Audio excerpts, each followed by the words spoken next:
sleep is so important when it comes to learning and memory. You think about, what are our kids doing during the day? They're in school, they're learning.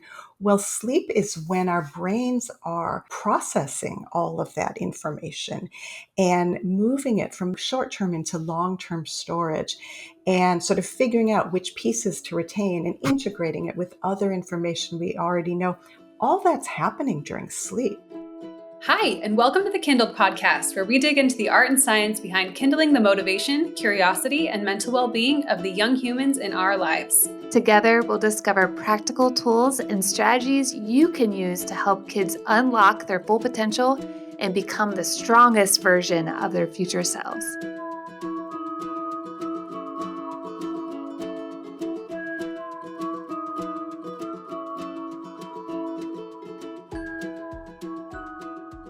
Welcome to the KindlED podcast. Hi, Kaity, and I'm Adriane. And today we are talking about a very important topic. We're talking about sleep and the teenage brain. So I'm really excited to dig into this because I personally have had really bad sleep issues since I was like 5 or 6. I can remember laying in my bed like every night taking 3 or 4 hours to fall asleep. And that's not different for me now as an adult. I just cannot fall asleep. And sometimes I will go all night long and I'm just like laying happily in my bed. I mean, I won't say happily, quietly, stilly in my bed, trying so hard to go to sleep. And I just can't get my brain, like whatever needs to happen in your brain to go to sleep doesn't happen in my brain. So I'm really eager to learn more about sleep in our brains. I am the opposite. I could, so in my house, my kids are used to, I'll just be sitting there and it's getting late and they look over and I'm completely asleep. Sitting up, I could be sitting like at a dinner table. I am the complete opposite. So there's probably that's probably not normal either. We're like the opposite ends of the spectrum. Every time someone's like, what superpower would you want? Like I literally just say like, I would like to fall asleep within 5 minutes. That would be my superpower. That would change my life radically. I've been having a pretty good run lately though. I don't know. I've never been able to figure out what triggers it. So maybe by the end of this conversation, all my kids are great. Do your kids sleep okay? Don't have any problems. Yeah, I know it's interesting. All my kids were really great sleepers until my son became a teenager. It's not that he's not a great sleeper. I mean, this Saturday, he slept until 1:30 and we had Dean Burnett on and Dean told me to make sure I let him sleep. So I did not go in his bedroom. And so I let the boys sleep. Even last night, it's 10 o'clock at night and he does have ADHD. And so the motivation, just like when we talked to Ned Johnson, he was like, that motivation does not come until the, whenever it's like really important. He had a project due today. So he decided to start a 3D print at 10 p.m. last night in his bedroom. And of course it failed. And he was up this morning, like grabbing foam board. And I don't even know what he was doing to, I guess, make something in the 25-minute drive to school. I love that. But I just kind of let him, do his thing. So, okay. So let me tell you about our guest. We are going to talk to Lisa L. Lewis. She is the author of The Sleep-Deprived Teen: Why Our Teenagers Are So Tired and How Parents and Schools Can Help Them Thrive. Her book is an outgrowth of her previous work on the topic, including her role helping get California's landmark law on healthy school start times passed. Lewis has written for The Atlantic, The Washington Post, The New York Times, and The Los Angeles Times, among others, and has appeared on The Today Show, On Point, BBC World Radio, and local radio and TV in Los Angeles, San Francisco, and lots of other places. She regularly presents to schools and other organizations about the essential role of sleep. A parent of 2, Lisa lives in California with her family. Let's go talk to Lisa. Lisa Lewis, thank you so much for coming on the KindlED podcast today. We're super excited to talk with you. Thank you. I'm so excited to be here. So can you tell us a little bit about your background, how you came to the work you're doing, and what's your big why? What change are you seeking to make in the world? Yes, absolutely. So I am a parenting journalist and I am also a parent. So this specific issue, looking at adolescent sleep and wellness, is really an example of where those two roles really overlapped.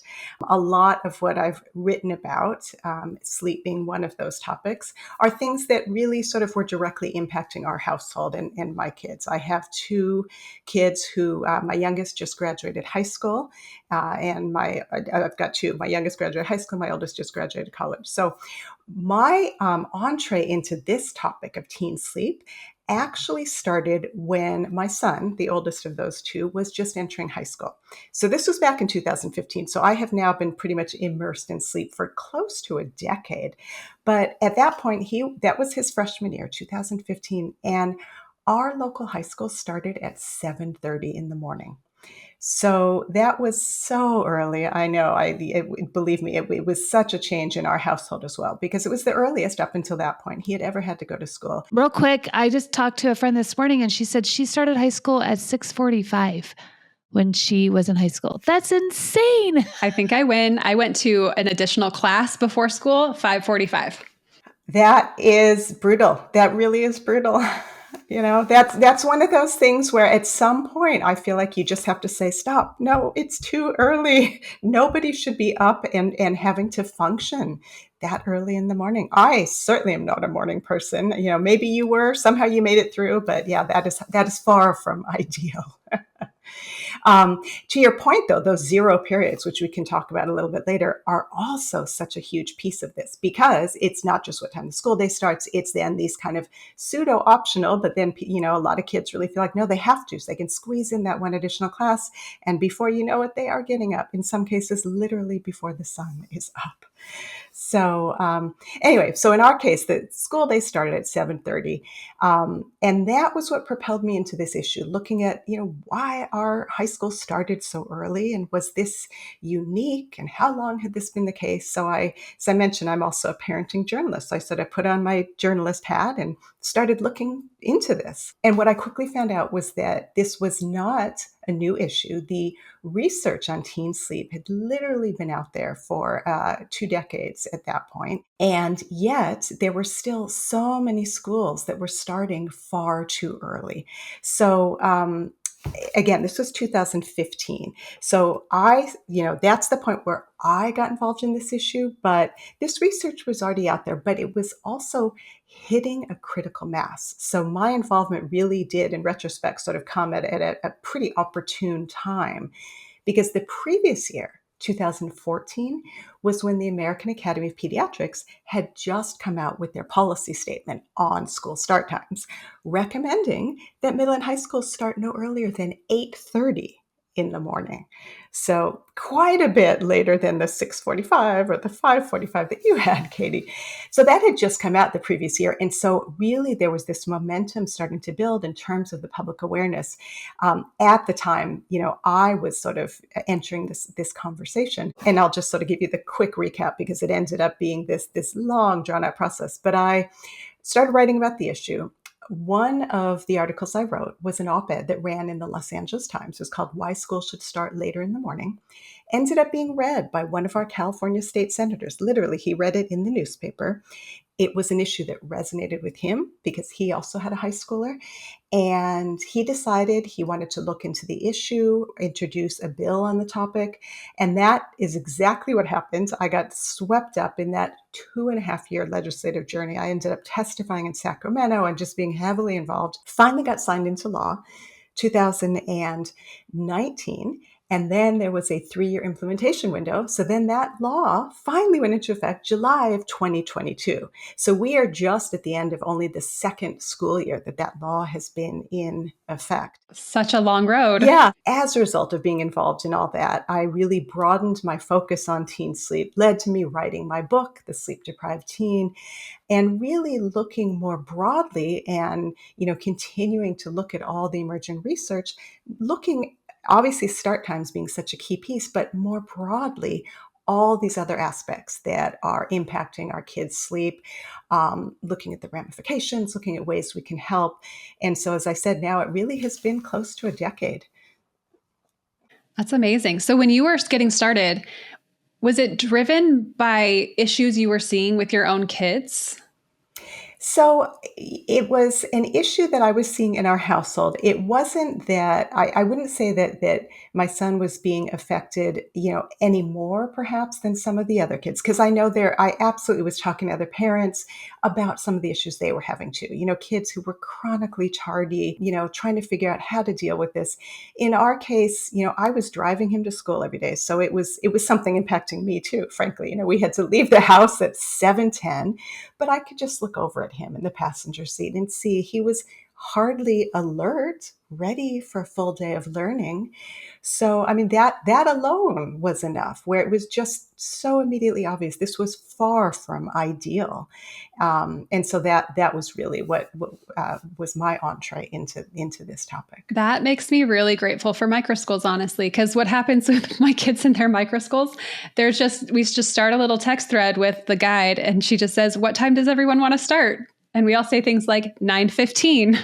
Yes, yes, And that it's is like, such a good great. point. Yeah, and that is, and I mean, I'm glad you brought that up because that has been one of the issues historically with school start times. Is you are sort of beholden to whatever time your district has set, and in so many cases, those are legacy schedules. That were set decades ago. Yeah, and who's deciding those schedules, and like where did that come from? Just the superintendent, or I mean, like who came up with such early start times for high schools, especially, and even like elementary, because I know with the teen brain changes start to happen. I see it in my own home with my 14-year-old, but with elementary kids too. Like Katie has elementary kids and they want later start times. I have a son who's neurodivergent and he has what's called demand avoidance. So demands are really hard for him. And we noticed when he stopped having to wake up on someone else's time schedule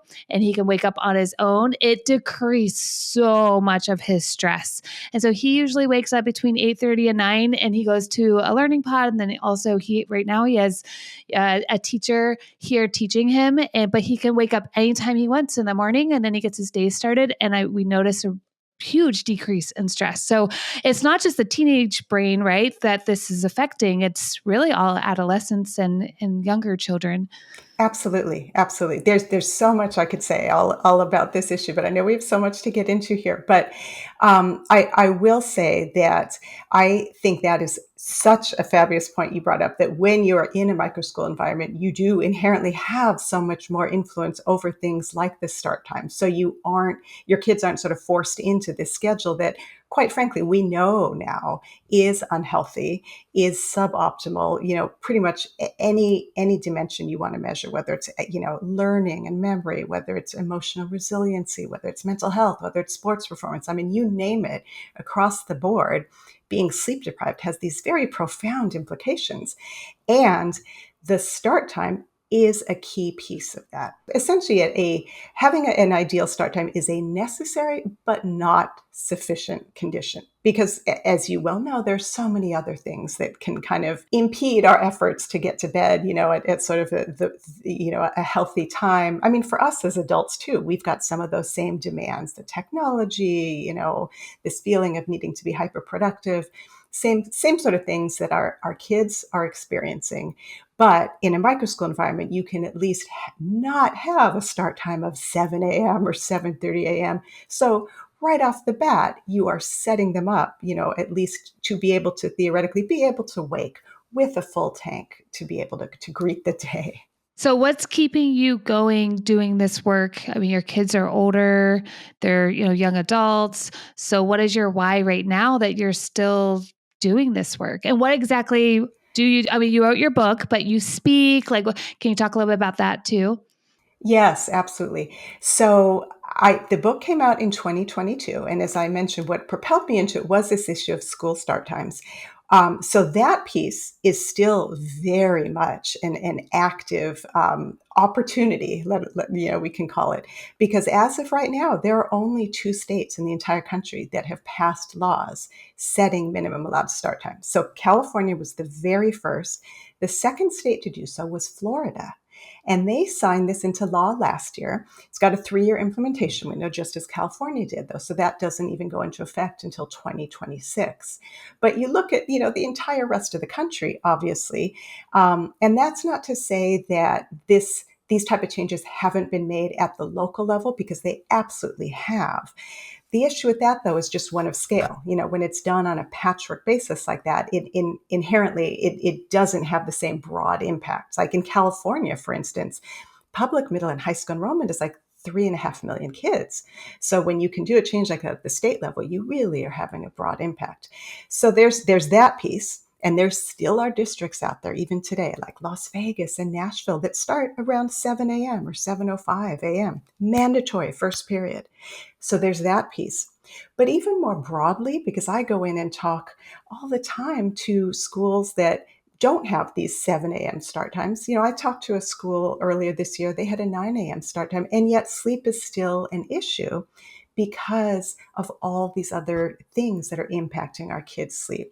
So in terms of why I do it, I think it's because I still see, there's such an incredible need for this. When I go into a school, and sometimes we do a quick sleep survey ahead of time, and invariably you see that there are still these various issues impacting kids' sleep. And just knowing, having been immersed in this research now, for close to a decade, just knowing how profoundly that is impacting our kids, our teens, us as adults, the mental health implications. So that's sort of what propels me. I guess I've just become so much of I hesitate to say the word evangelist, an advocate, for sleep. And even for me, I feel like I've become so much more intentional about my own sleep as a result of all of this too, because it's so important for us as adults, as people who work with kids, who live with kids.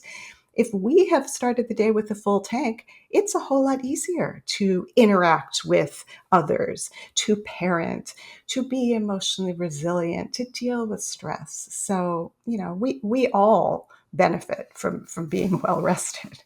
Absolutely. What you're saying really resonates with me too. My son goes to a school, it's a hybrid model.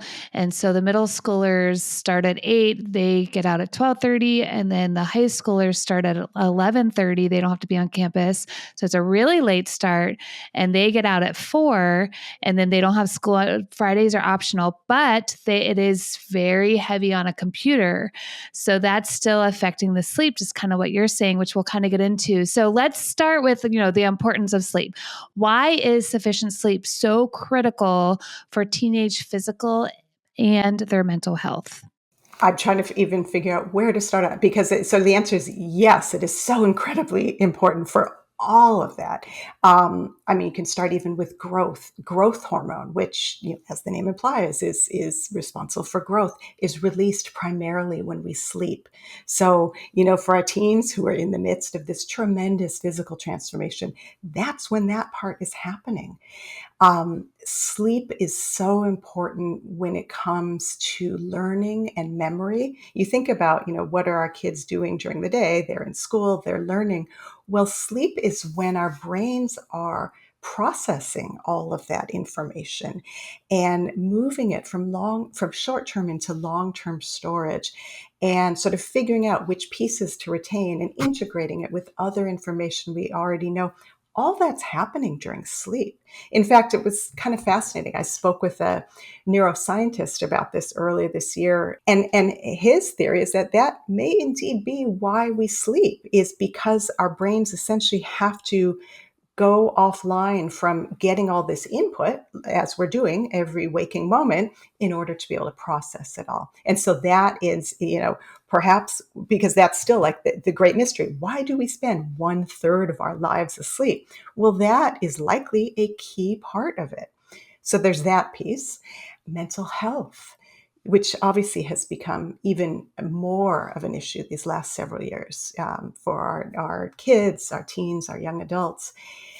Sleep is so essential, just as as I mentioned, starting the day with a full tank, a full emotional tank. It's so important for emotional resiliency.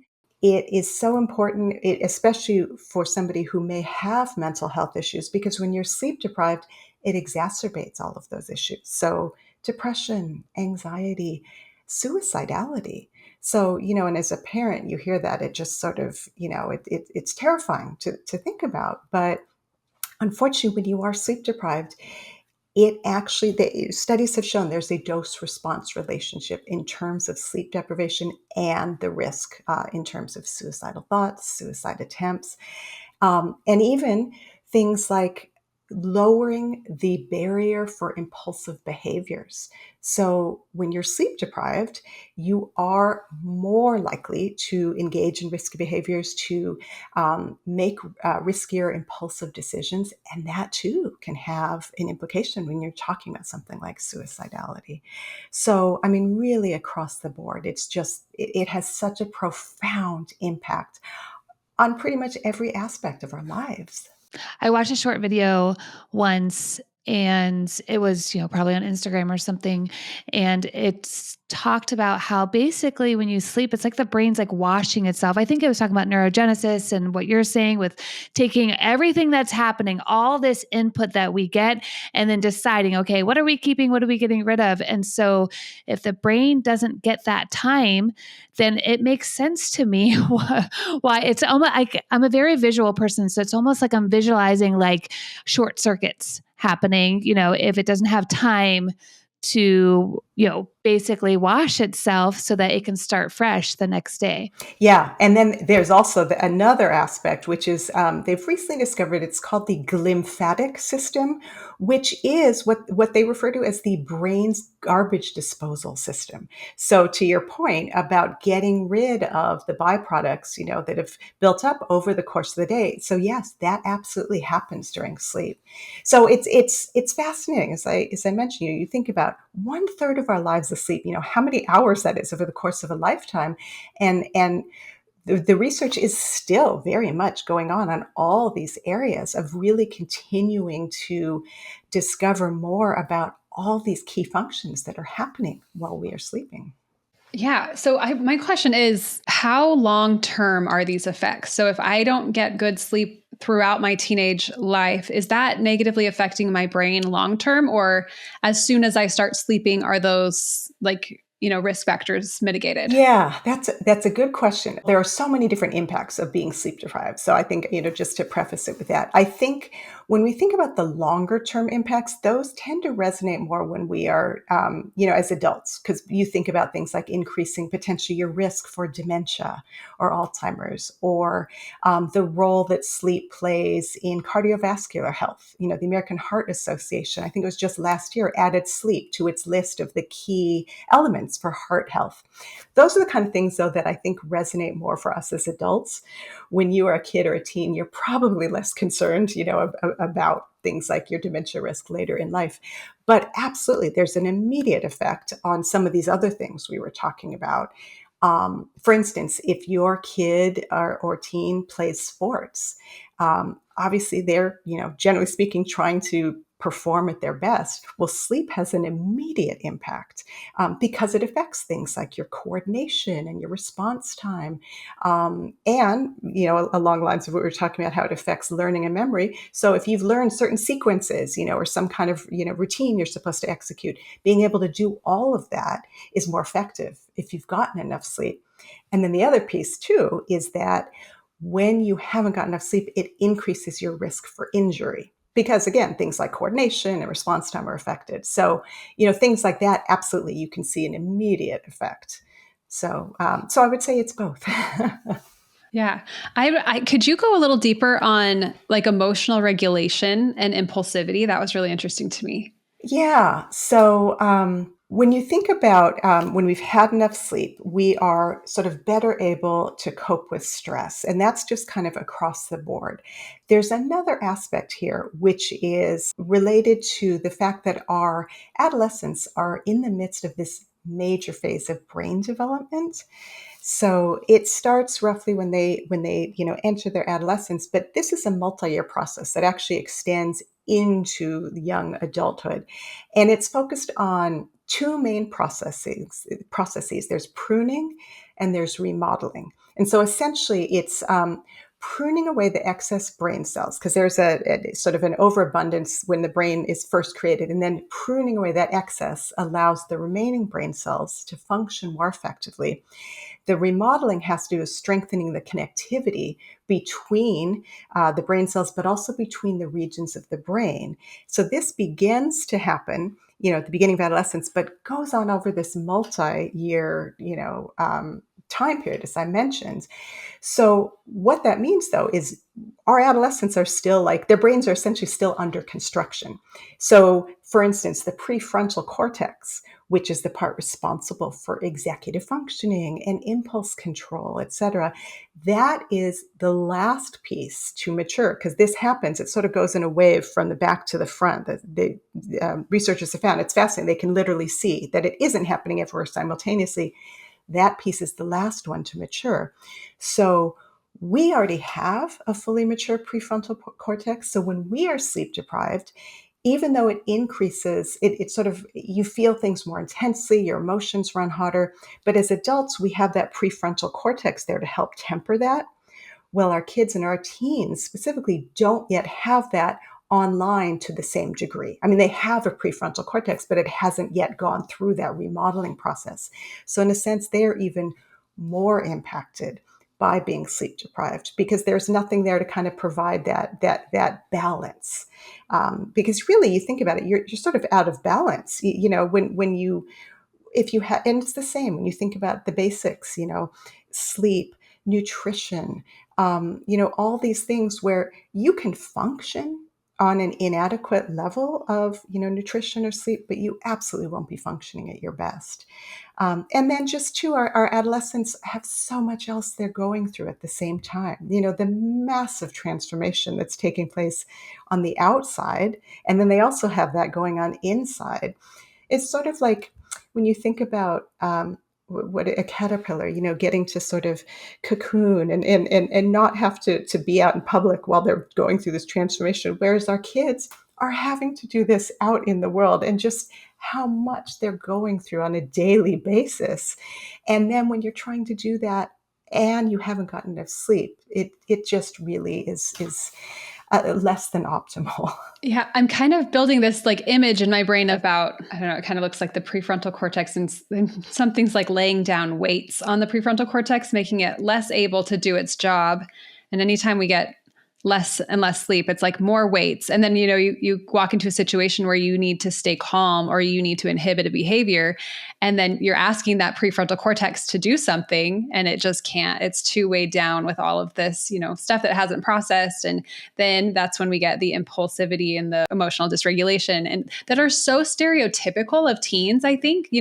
Your typical grumpy teenager, like they're flying off the handle, or it's like, yeah, how tragic that we've actually kind of built this world for them that puts them in that condition. And then we circle back and judge them for being that way. I'm like, this is not Yeah. fair. This is such a great follow-up to last week's episode with Dean Burnett, who's a neuroscientist, because we talk about all these same exact things, and we talk about those grumpy, behaviors, or what is actually happening. And he, right in the middle of the episode, so if you haven't listened, I would highly suggest listening to his episode with this one, is he was like, let your teen sleep. If they want to sleep until 11 a.m. or 12 p.m. on the weekend, it's not because they're lazy. It's because their brains need it. Yeah, that is such a good point, because I usually, when I go out and speak, I have a slide I put up about misconceptions, because that is one of the main ones that's out there, that, teens are somehow being stubborn by not going to bed on time, or they're being lazy when they want to sleep in. And it's not that at all. It's based on, these changes that are happening. I'm imagining he covered this in his episode, but the circadian rhythm shift that takes place as our kids enter adolescence, it means their entire sleep-wake cycle shifts later.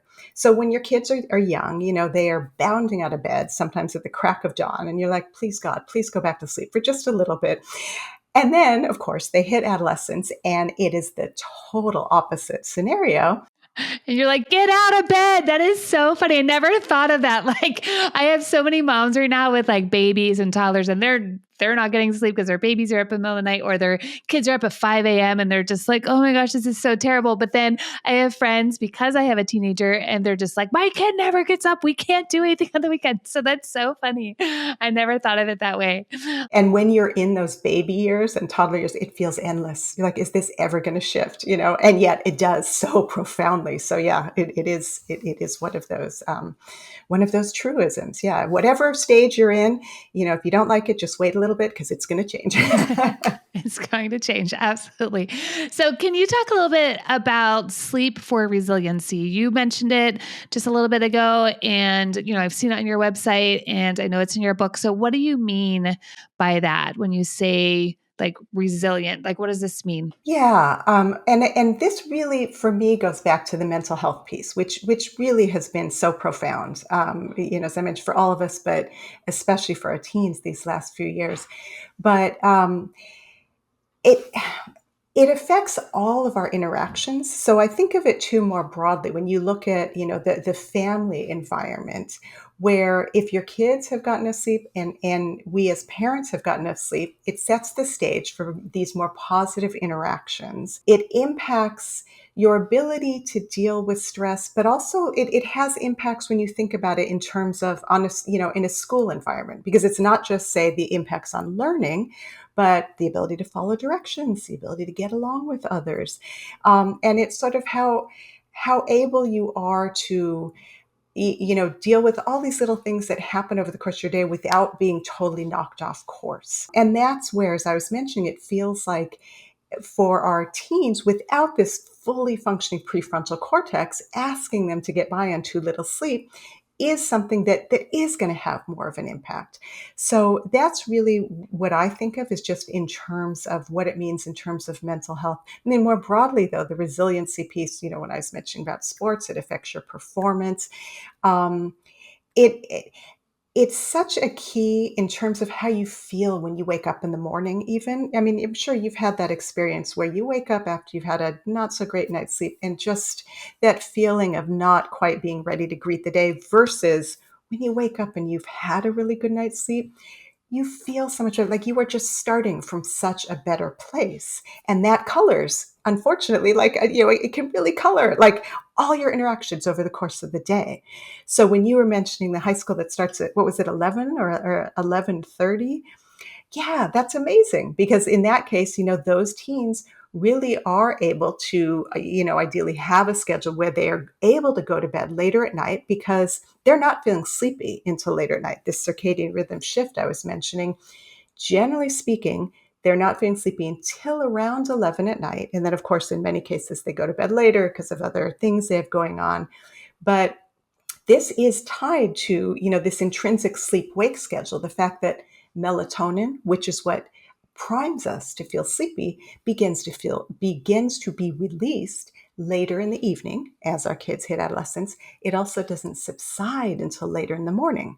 So that piece of, oh, they're just, lazy, they need to get up. Well, when you are asking a teen to get up at like 6:30, that feels in many ways the same to them as it would for somebody coming to us and asking us to wake at 4:30. I mean, they still have this melatonin, which is priming them to still want to feel sleepy. It hasn't started to recede.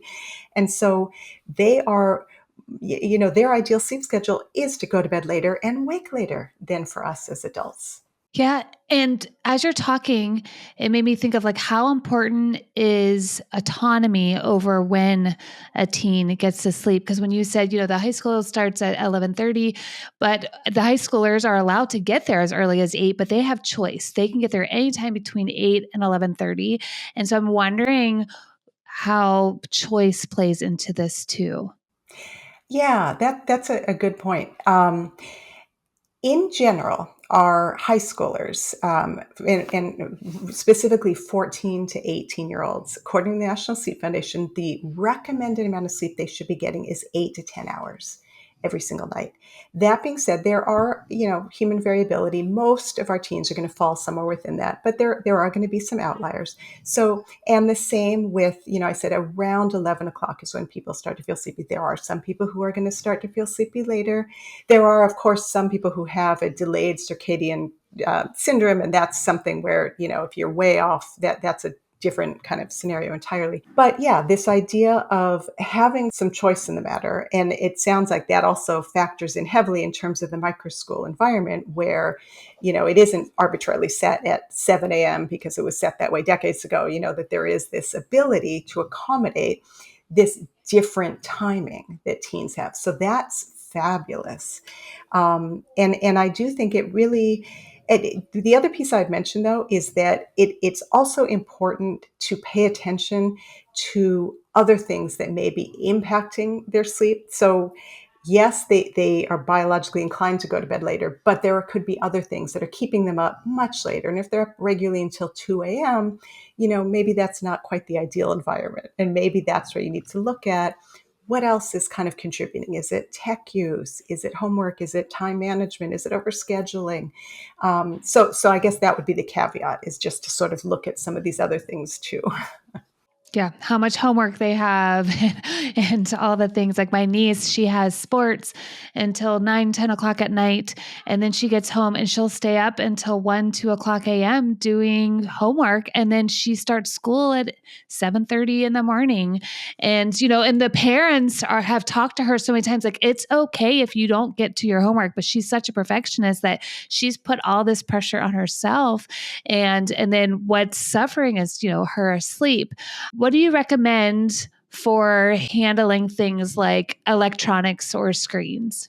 Yeah. So I concur with the recommendations of the American Academy of Pediatrics on this. Their recommendation is to basically sign off of your devices an hour before bedtime.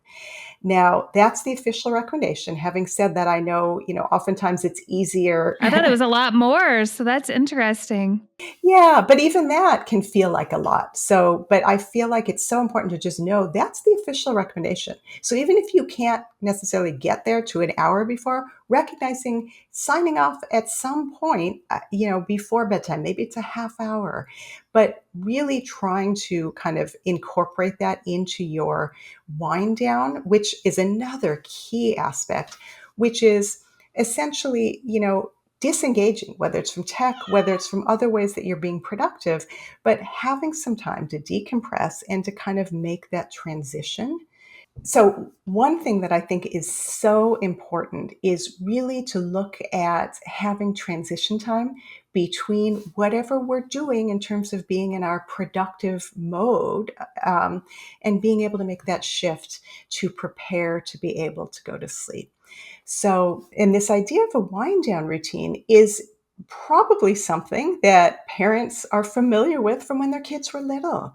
So, that whole idea of story time and having this kind of elaborate routine of we read these books in this order, and having it be this very structured. Take a bath at this time. And Exactly. And that kind of structure is so important because it helps cue our brains. Okay, we're shifting into this mode. This is the transition time. So it's really that same process. And I should mention too, it's important for us as adults too, having this kind of wind down time because none of us can just kind of turn off our brains and just kind of lay down and boom, go to sleep. Well, every so often I feel like my husband can, but I know. I feel like my husband can too. And I'm like awake for hours just thinking about everything and I can't turn my brain off. So yeah, but this whole concept of a wind down routine is something that our kids, and particularly once they're hitting, the adolescent years, can start implementing for themselves. So we're not going to go in and read them a story, but they can be reading, and ideally it's an old school book. They're not reading it on a backlit device. They could be taking a warm bath. They could be listening to music. They could be coloring. I mean, some people find these coloring books very meditative. It could be meditating. I mean, it's whatever it is that kind of calls out to your kid, have them kind of figure that out and have whatever it is be part of this regular wind down routine, because that idea of regularity also is really powerful. So that would be a key recommendation. Yeah, what about eating right before bed? Because I was thinking about my teenager's behaviors. What is his wind down routine? And it involves taking a lot of food into his bed. And so, do you know anything about that? Like eating right before you go to bed? I think I've read before that's not ideal, but does that inhibit, like, your body from being able to completely shut down? Yeah, that's a good question. I think I haven't looked at this quite as much, but I think it's sort of everything in moderation, right? So because of being able to digest food, if you've just had a heavy meal, that is not going to be optimal probably for laying down horizontally and going to bed. So not like hot dogs and chips and all the things that he's taking into his bed. Yeah, and yet especially teen boys, they're growing at this exponential rate. So maybe getting him to eat a little bit more earlier in the day. Sugar, obviously, later at night, that's probably not so great. The other one I want to mention is caffeine, because that is such a key, not really a nutritional aspect, but it's something certainly that so many teens are consuming. I think I read 80% of teens are consuming some sort of caffeine. And it's not like, old fashioned cup of coffee. It's these energy drinks, or it's these Starbucks frothy, milkshakes. And caffeine has a half life of 5 to 7 hours. So, meaning after 5 to 7 hours, half of it is still in your body. And caffeine actually blocks some of the sensations of sleepiness that we feel. And so that's why, when you are thinking about eating and drinking, what your kid may be bringing into the room at night, absolutely you want to be also looking at caffeine. And even if they're having it in the afternoon, there is a point after which it may be causing them to stay up later because they're just not feeling sleepy then. Wow. What about lights? Light, absolutely another huge one. In general, you want the bedroom environment to be dark as possible. You want it to be quiet. You want it to be on the cooler side. Light is, essentially what cues us to feel alert. So this whole circadian rhythm that we were talking about, it's sort of the light dark cycle that we are cued awake by the morning light. The morning light that we get, the sunlight, is our biggest source of blue light. Blue light being the part of the spectrum that cues us to feel more alert. That's also the piece, though, that we end up getting additional doses from these backlit devices, just because of the nature of how they're constructed. And that blue light that is helping cue you to feel alert, not so great in the evening because it can suppress the timing of melatonin, the hormone that primes you to feel sleepy. So there's that aspect as well to think about when you're thinking about light. So I'm like taking notes rapidly, all of these things, so I can implement them. Are there any, you're kind of talking about optimizing the sleep environment, right? So darkness, quiet, like what are a few other things that we might want to implement? Yeah, I mean, they sound so basic, and yet those really do make an impact. So you start with that because those are things where, generally speaking, and I've found this too when I go out and I speak at schools, and sometimes I've done these sleep surveys ahead of time. What is it that's keeping you awake, making it hard for you to fall asleep? And invariably, there are kids writing this in. Yes, it's too loud, or my parents are listening to the TV and it's so loud and I can't fall asleep. So you think of those as minor, and yet they absolutely have an impact. So some of those kind of things that are in our homes, we can hopefully adjust for. Things like TV volume.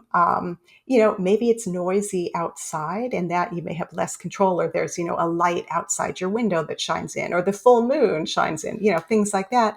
So that's where things like blackout curtains can be really effective. Um, Earplugs, even something like sharing a room. Well, if the kids have different bedtimes or things like that, that has the potential to impact, each other's sleep. So that's where something like earplugs. So these, they sound like, sort of straightforward and obvious, and yet they're pretty quick things to implement that actually can make a difference. Temperature, this can be a factor, certainly if you're too hot or you're too cold. It impacts your ability to fall asleep. It might cause you to wake at night. So, just looking at that actual physical environment is a key piece of it. Um, Looking at sort of what else you might be doing to cue you to be feeling more alert at a time you don't want to, like caffeine, like blue light. Looking at the sort of mindful, ness part of it, like being able to wind down. Yeah, so I mean, all of these can play an impact. So that maybe is the best advice, is if you sense that your kid is struggling, is trying to look at what might be the specific things that are impacting their sleep, so then you can focus on trying to address those specific aspects. So I asked earlier about autonomy and choice and how important that is. So how do you think parents can strike a balance between enforcing sleep rules because it is important, but they're also teenagers and they're going to be adults soon. So what's the balance between, enforcing the rules and then allowing appropriate independence? Yes, such a good question. And such a fine line, that we have sort of dancing on, right, as parents. I mean, this is sort of almost a microcosm, probably, of parenting overall, because we are preparing our kids ideally to launch, go out in the world, be independent, be able to do all these things for themselves. So, being able to manage their own sleep hygiene is absolutely part of it.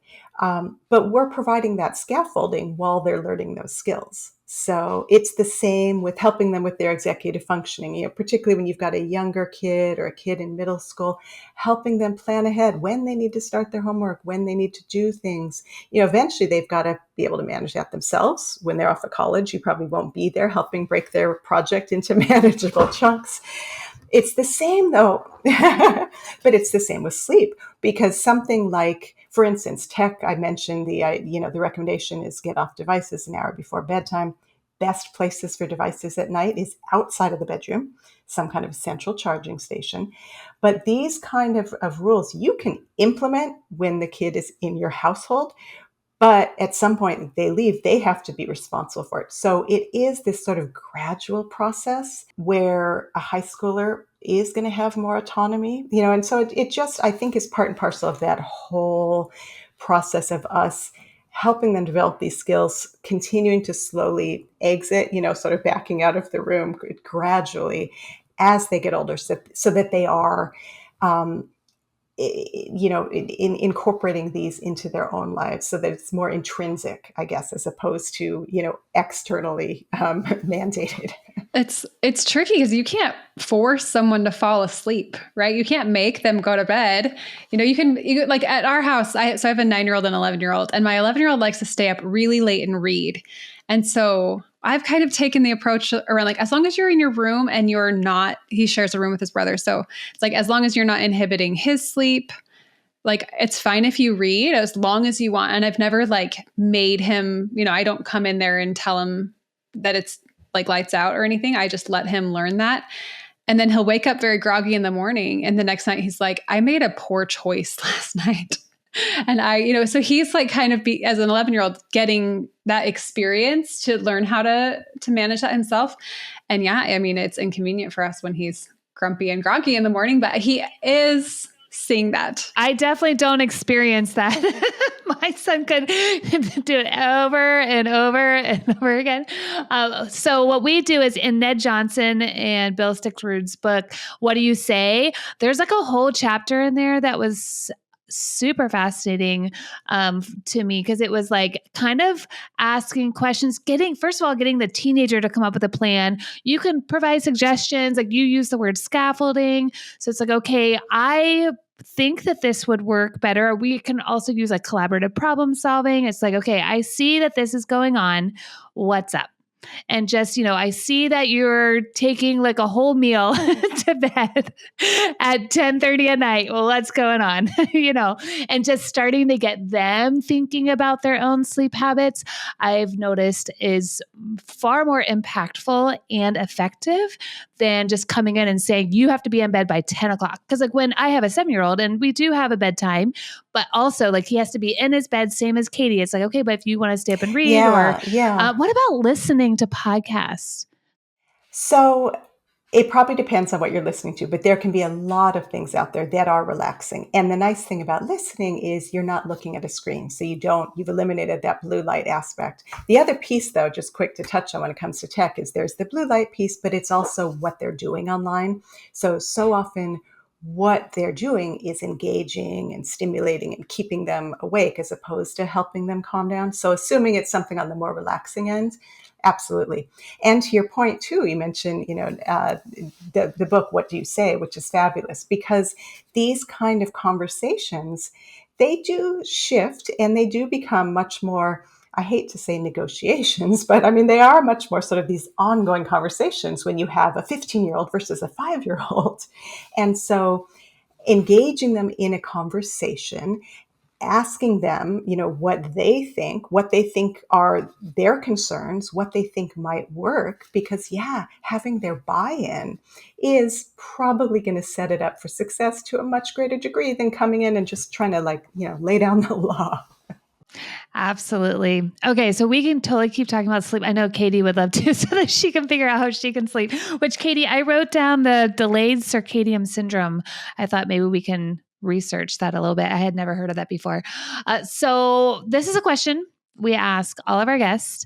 So who is someone who has kindled your love of learning, curiosity, motivation, or your passion? Yeah, that is such a great question, I have to say. And it really is, in my case, I would say my kids they have been such a primary motivator for this because a lot of what I write about really is parenting focused. Sleep, of course, was much broader than just that because literally it affects every single one of us. But so much of what I've covered over the years has been based on my experience as a parent. And so in this case, I think that probably really would be sort of the root source of my involvement. I love that. I think that's so powerful. So, how can listeners learn more about your work? So I do have my book, The Sleep-Deprived Teen, and that's available. I also have a website. So I use my middle initial just because Lisa Lewis is kind of a common name. So it's lisallewis.com. And I write a ton about sleep. So you'll see a lot of different articles there. You'll see more information about the book. You can also reach out directly. I love, always happy to answer questions over email, etc. Love it. Thank you so much for coming. I've learned so much, and I know our listeners, I'm sure, really appreciate all of your time and your expertise. So, thank you so much. Oh, absolutely. Thank you so much for having me. That's it for today. We hope you enjoyed this episode on sleep of the KindlED podcast. If this episode was helpful to you, please like, subscribe, and follow us on social at Prenda Learn. If you have a question that you would like to ask us, we will address it on the podcast. All you need to do is email us at podcast@prenda.com. You can also join our Facebook group called the KindlED Collective and subscribe to our weekly newsletter, The Sunday Spark. The KindlED podcast is brought to you by Prenda. Prenda makes it easy for you to start and run an amazing microschool based on all of the ideas that we talk about here on the KindlED podcast. If you want more information about becoming a Prenda guide, just go to prenda.com. Thanks for listening, and remember to keep kindling.